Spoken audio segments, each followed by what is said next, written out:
কে কেমন আছো? আমি মোটামুটি ভালো আছি। আজকে বকুল কিচেনে হবে পটল চিংড়ি, একদম অনুষ্ঠান বাড়ির মতো। অনুষ্ঠান বাড়িতে যেরকম পটল চিংড়ি হয় সেইভাবে আমি পটল চিংড়ি করব। এখন আমি আলুটাকে ভেজে নেব সুন্দর করে।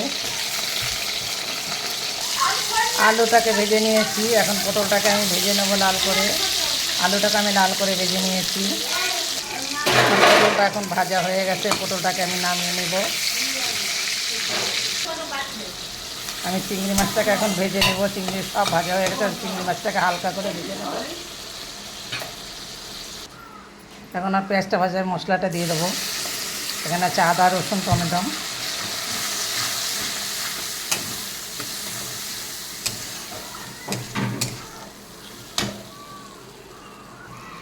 মশলাটা ভাজা হয়ে গেছে, এর ভিতরে দিয়ে দেবো আমি এই সামান্য একটু ধনে জিরার গুঁড়া, যেহেতু আমার আজকে তরকারিটা কম। দিয়ে দেবো আমি একটু কাশ্মীরি লঙ্কার গুঁড়া, দিয়ে দেবো একটু হলুদ, দিয়ে দেবো স্বাদ মতো লবণ। আমি পটল আর আলু ভাজার ভিতরে আমি লবণ দিয়ে মেখে রেখেছিলাম, লবণ দিয়ে, যার জন্য এখানে আমি লবণটা কম দেবো। এর ভিতরে আমি আলু কাটায় ভেজে রেখেছিলাম, আলু কাটা দিয়ে দেবো।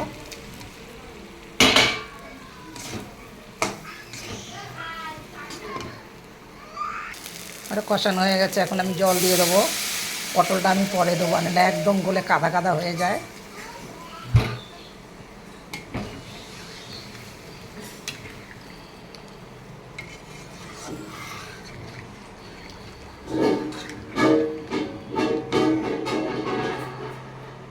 এর ভিতরে আমি পটল কাটা, চিংড়ি কাটা দিয়ে দেবো। বড় মিস্তরি আমার আলু পটলের তরকারিটা চিংড়ি মাছ দিয়ে হয়ে গেছে, পটল চিংড়িটা হয়ে গেছে। এখন আমি একটু গরম মশলা দিয়ে দিলাম।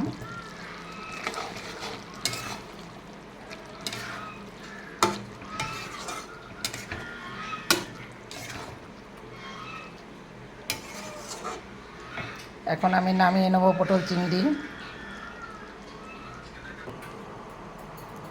আমার পটল চিংড়িটা হয়ে গেছে। আমার ভিডিওটা দেখে একটা লাইক, কমেন্ট, শেয়ার করবেন, তাতে আমি খুব খুশি হব। আমি কি কি মশলা দিয়েছি এটা দেখিয়েছি, একদম মশলা আমি কম দিয়েছি। পটল চিংড়িটা দেখে একটা লাইক, কমেন্ট, শেয়ার করবেন, তাতে আমি খুব খুশি হব। সবাই ভালো থাকেন, সুস্থ থাকেন।